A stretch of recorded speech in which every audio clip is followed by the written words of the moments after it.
باریکیوں سے روشنی کی طرف آپ کا رہبر نور علم میڈیا لائک اور سبسکرائب کیجیے۔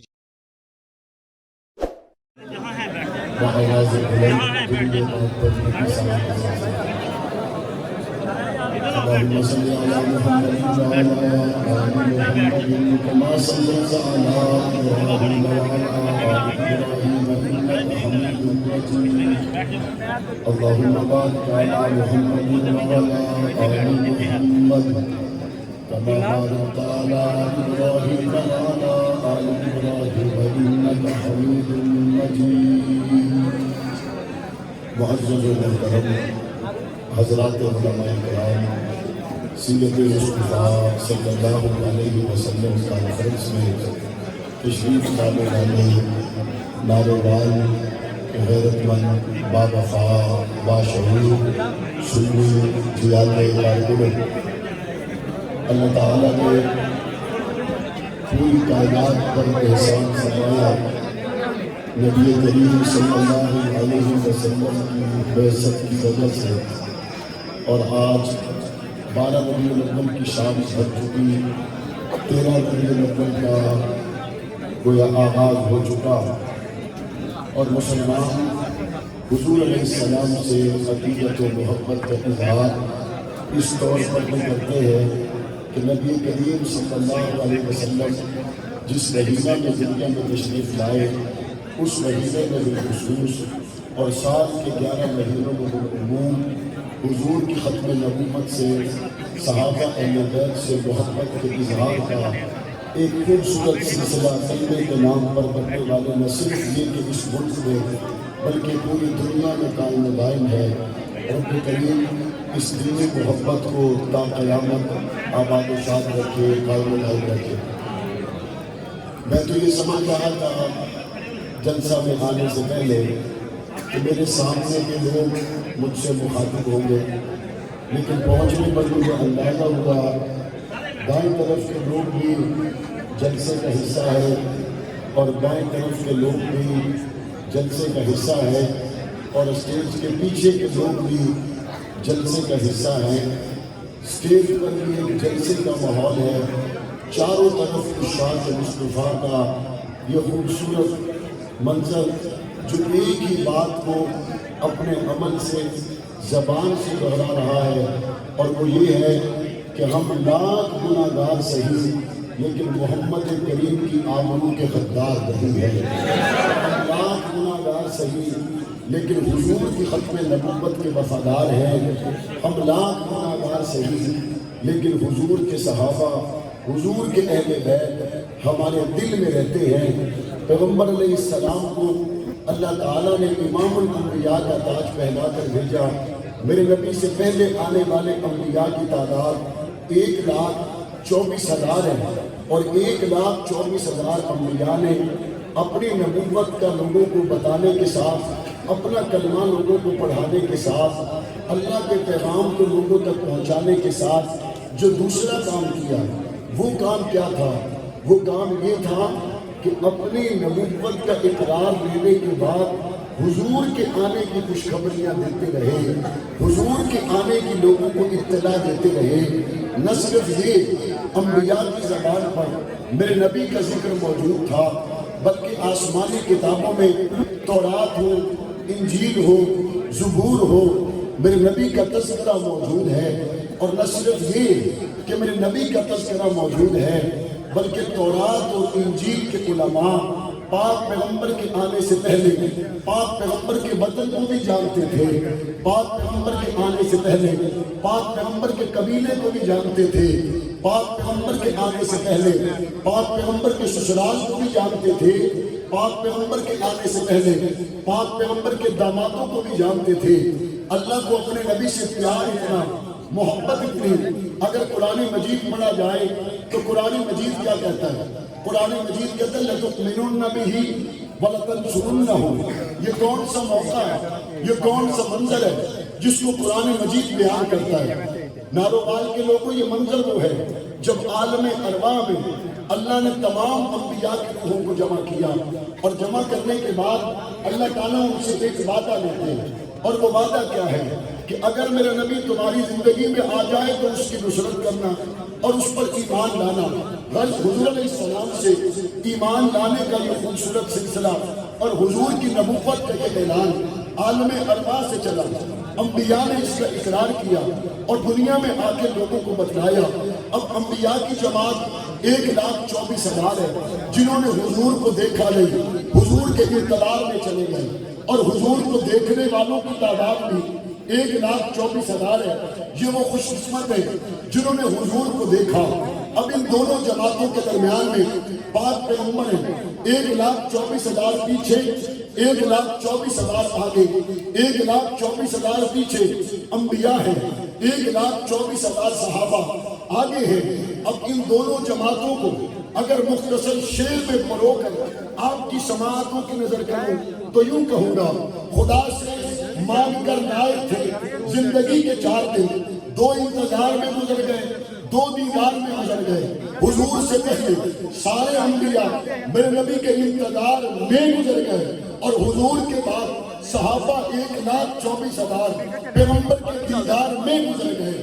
جو حضور سے پہلے تھے ان 1,24,000 انبیاء میں اللہ کریم نے 313 رسول بھیجے جو حضور کے بعد آئے۔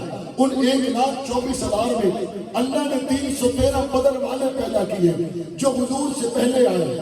سارے انبیاء اعلیٰ، سارے رسول اعلیٰ، لیکن 10 وہ تھے جن کو اللہ نے باقی انبیاء سے رسول سے ممتاز کر دیا، اور پاک پیغمبر کے صحابہ میں 313 کا مقام اپنی جگہ پر، لیکن 10 وہ تھے جن کو حضور کی زبان سے جنت کی بشارت ملی، اور ان کو عشرہ مبشرہ کہا جاتا ہے۔ پاک پیغمبر کی آمد سے پہلے انبیاء سارے آئے، لیکن 4 وہ ہیں جو صاحب کتاب نبی ہیں، اور حضور کے سارے صحابہ اعلیٰ، لیکن ان میں 4 وہ ہیں جو باقی تمام سے نمایاں ہیں۔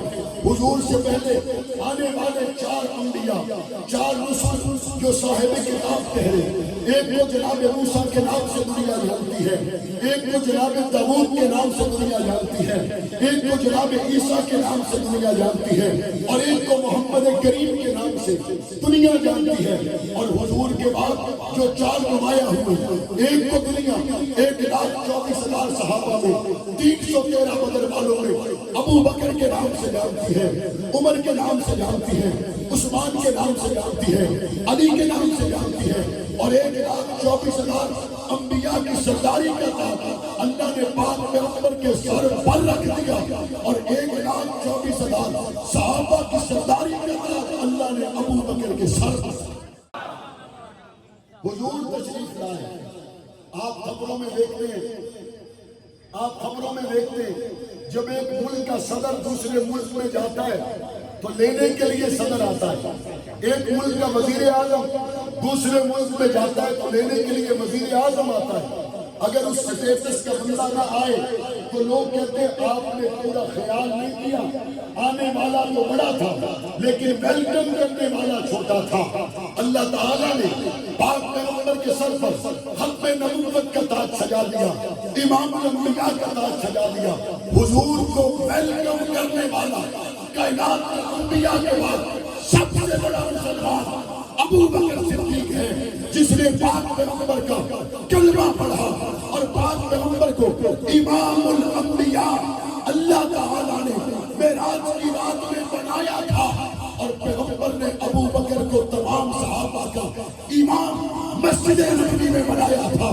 اب اگر کوئی امام الانبیاء کے انتخاب کی بات کرے تو رب کا انتخاب ہے امام الصحابہ، ابو بکر کی بات کرے تو کمری والے محمد کی۔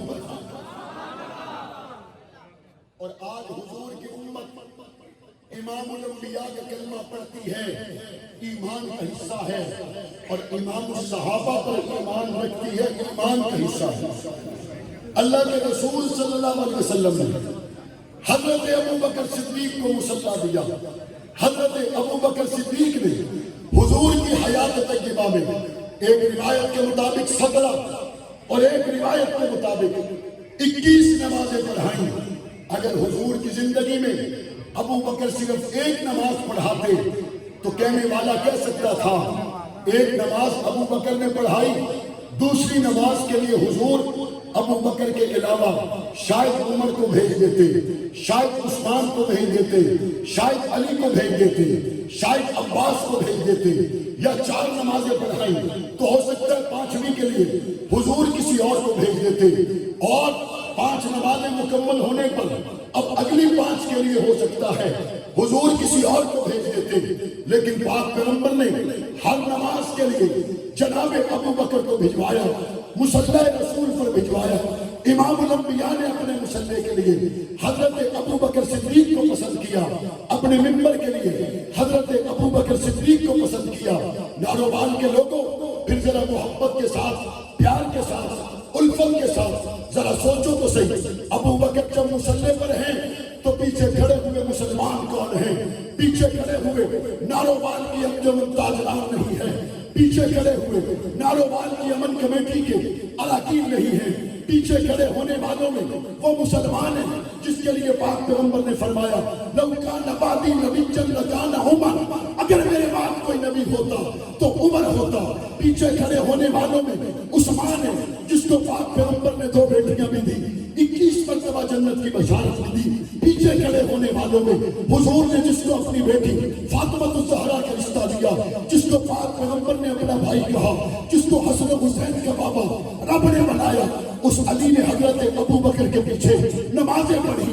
نبی کے چچا عباس بھی ابو بکر کے پیچھے ہیں۔ کائنات کے اتنے بڑے مسلمانوں نے ابو بکر کو امام مان کر بتا دیا کہ ابو بکر چھوٹے موٹے مسلمانوں کا امام نہیں، انبیاء کے بعد سب سے بڑے مسلمانوں کا امام کون ہے؟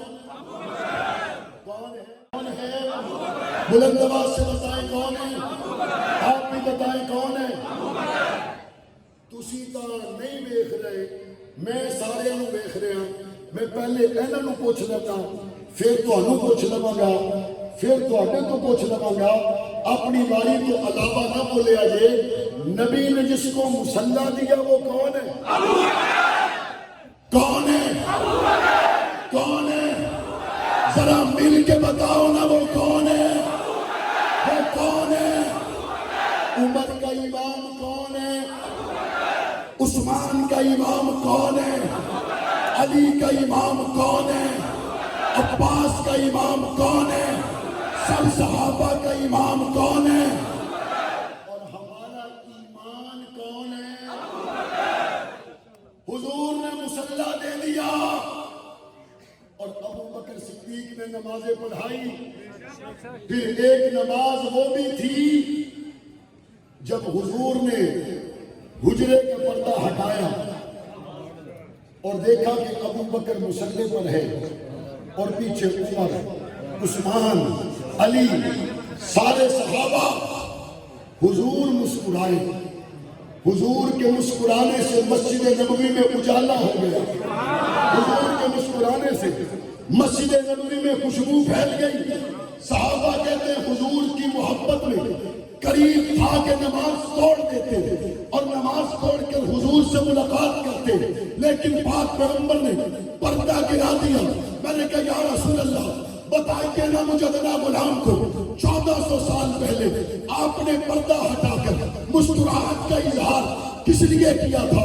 میرا دل کہتا ہے پیغمبر کا مسکرانا اس لیے تھا، پیغمبر کا پردہ ہٹانا اس لیے تھا، پیغمبر کے دانتوں کا محبت کی وجہ سے نظر آنا اس لیے تھا کہ میری ساری امت ابو بکر کے پیچھے اکٹھی ہو چکی ہے۔ یا رسول اللہ آپ کے مسکراتے ہوئے چہرے کی قسم ہے 1400 سال پہلے بھی امت ابو بکر کے پیچھے اکٹھی تھی، 1400 سال کے بعد بھی امت ابو بکر کے پیچھے اکٹھی۔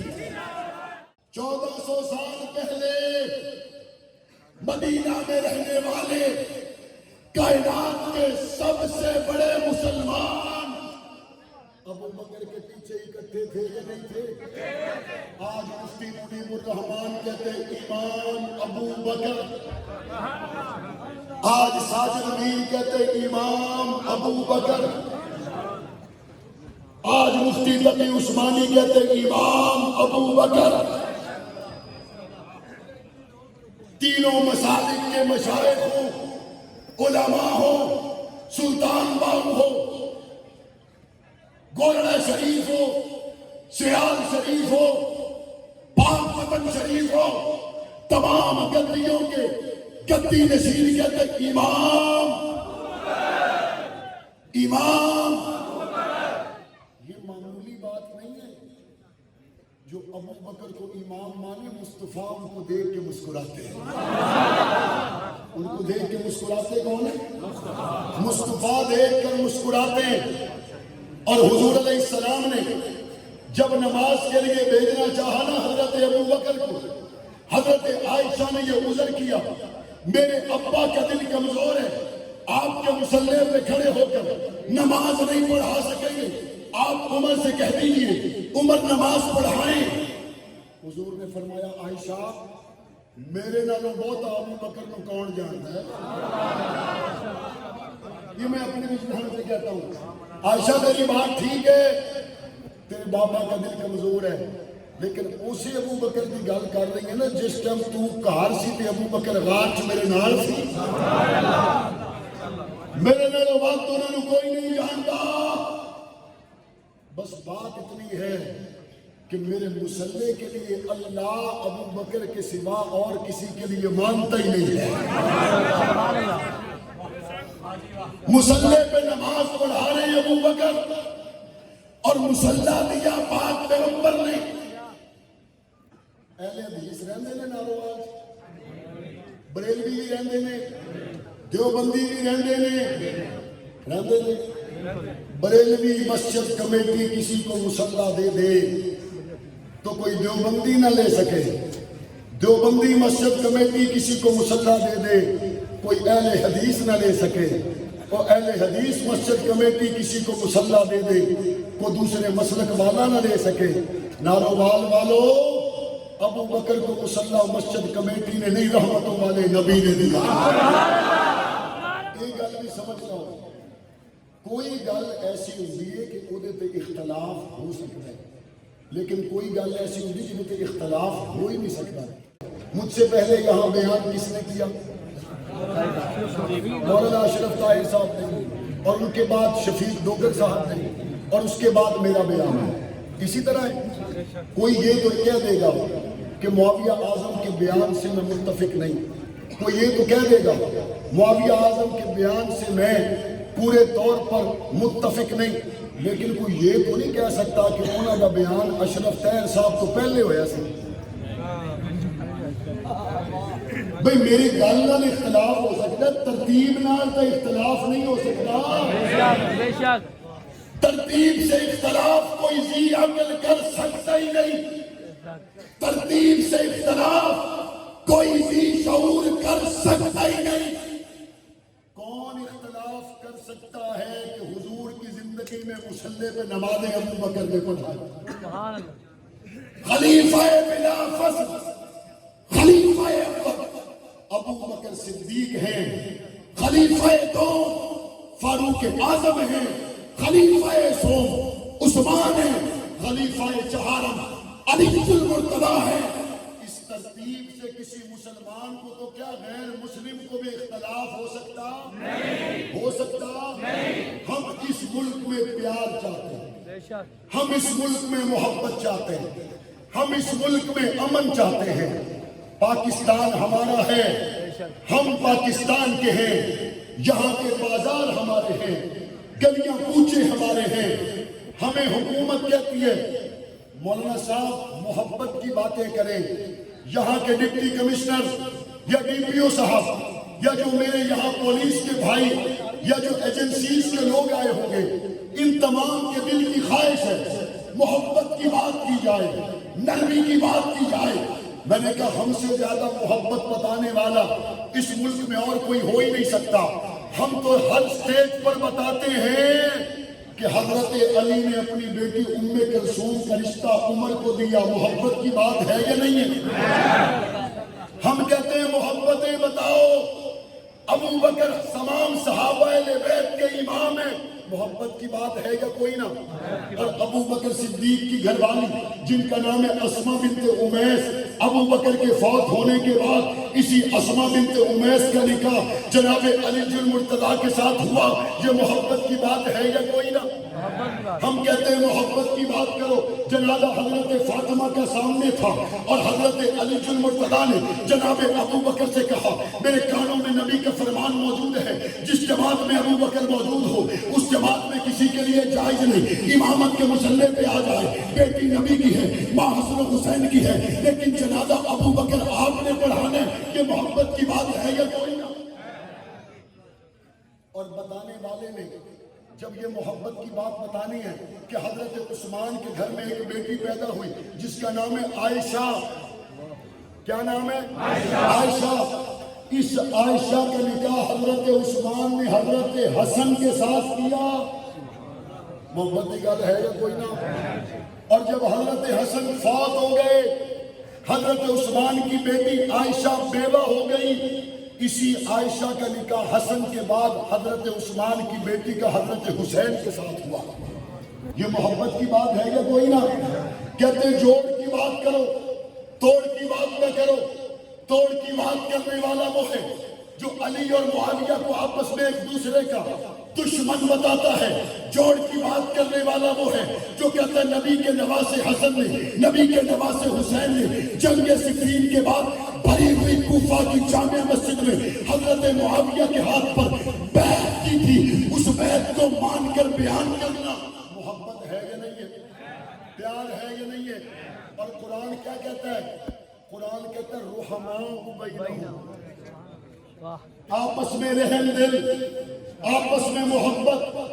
اور یہ بات ذہن میں رکھیں، یہ صرف محرم اور ربیع الاول کی بات نہیں، قرآن نے صحابہ کی شان بیان کی ہے، آپس میں رحم دل۔ آج ملک بھی ترقی اسی صورت میں کر سکتا ہے جہاں کے مسلمان آپس میں مل کر رہیں، رحم دلی کے ساتھ رہیں، محبت کے ساتھ رہیں، پیار کے ساتھ رہے، ایک دوسرے کے مقدسات کا احترام کرے۔ اور تمام مسلمانوں کی یہ نمائندہ ذمہ داری ہے، اگر کوئی مقدسات کی توہین کرے تو اس کے لیے فی الفور قانون کو حرکت میں آنا چاہیے۔ اور اسی لیے ہم نے پنجاب اسمبلی سے یہ قانون پاس کیا ہے، اسی لیے پنجاب اسمبلی سے ہم نے یہ قانون پاس کیا ہے کہ نصاب تعلیم میں صحابہ، اہل بیت، ختم نبوت کے واقعات کی دن بدن جو کمی بیشیوں کی شکایتیں سامنے آ رہی ہیں، اس کی نگرانی اب علماء بورڈ کو دی جائے تاکہ صحابہ کی محبتیں نصاب میں رہے، اہل بیت کی محبتیں نصاب میں رہے۔ اور ہم نے یہ بل قومی صوبائی اسمبلی میں پاس کیا کہ پہلی جماعت سے لے کر چھٹی جماعت تک پنجاب کے تمام سکولوں میں قرآن لازمی ہو۔ یہ پنجاب حکومت کا بہت بڑا کارنامہ ہے۔ تجھے جو مرضی کہتے رہو، عثمان بزدار سادہ ہے، کوئی کہے گا عثمان بزدار گلاں زیادہ نہیں کرتا، میں کہتا ہوں عثمان بزدار میں کمزوریاں خوبیاں اپنی جگہ پر، لیکن اس کے دور میں یہ قانون پاس ہونا کہ پہلی جماعت سے چھٹی جماعت تک ناظرہ قرآن لازمی اور چھٹی جماعت سے 11ویں جماعت تک قرآن کا ترجمہ لازمی۔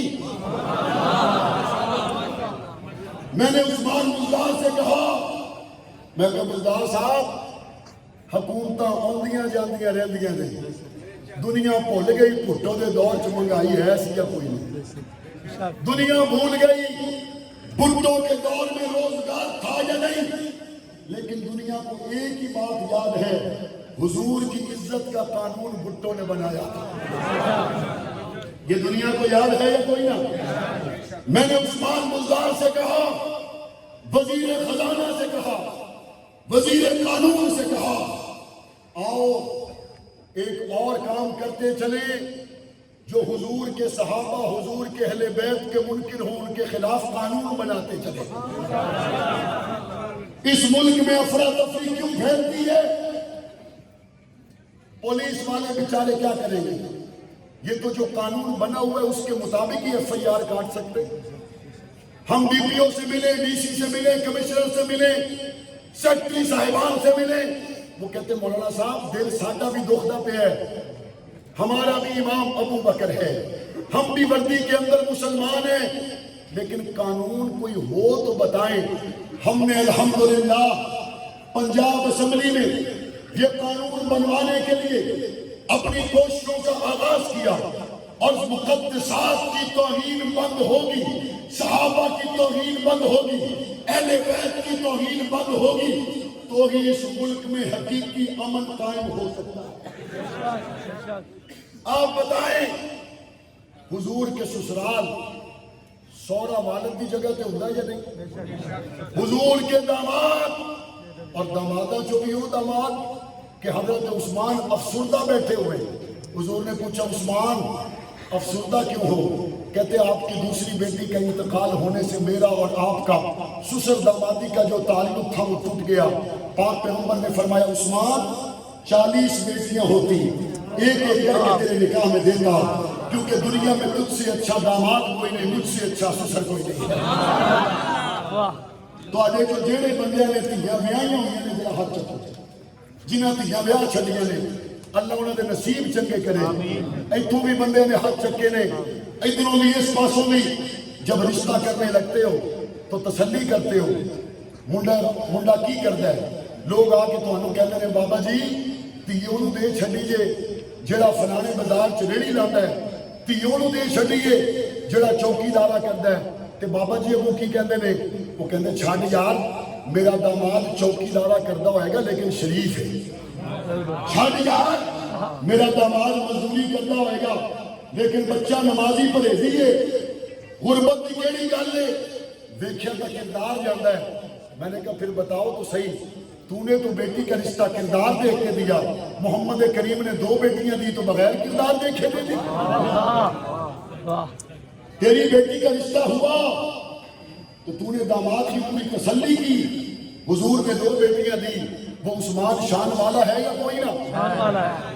اور ہم سب کے اولادے بیٹے داماد رشتہ دار عثمان کے پیروں کے ساتھ لگنے والی خاک پر قربان ہیں۔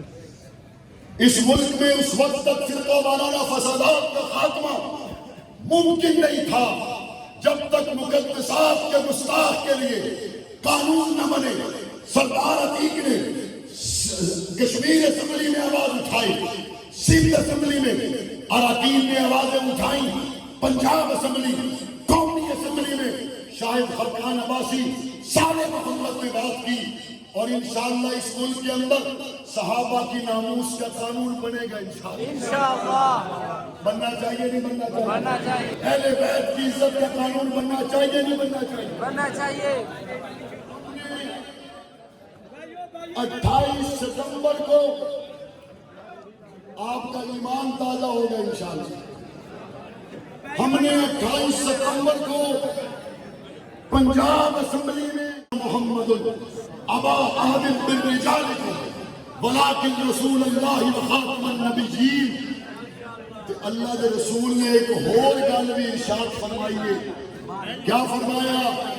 فرمایا میرے بعد 30 جھوٹے نبوت کے دعوے دار پیدا ہوں گے، سب دجال ہیں، کذاب ہیں، اور میرے نبی نے فرمایا میں آخری نبی ہوں۔ یہ حدیث بھی ہر سرکاری دفتر میں ترجمے میں نام لکھی ہوئی گی، ہونی چاہیے نہیں ہونی چاہیے۔ اور ہم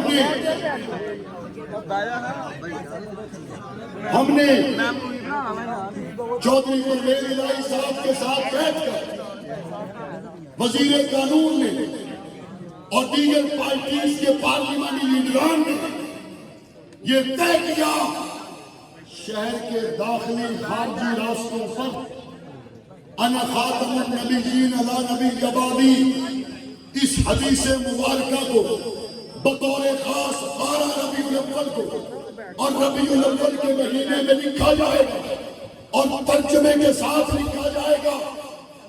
یہ ایمان افروز قرارداد کے تناظر میں یہاں والوں کے ذمہ لگانا چاہتا ہوں، آپ ایک ایک اپنے علاقے میں ضلعی انتظامیہ کی مشاورت سے باب ختم نبوت تعمیر کریں گے یا نہیں کریں گے؟ باب ختم نبوت تعمیر کریں گے، اس میں ختم نبوت کی آیات کو لکھیں گے، ختم نبوت کی حدیث کو لکھیں گے، ختم نبوت کے سپاہی بنیں گے، تاجدار ختم نبوت، تاجدار ختم نبوت، تاجدار ختم نبوت، شان صحابہ، شان اہل بیت، اسلام، پاکستان، پاکستان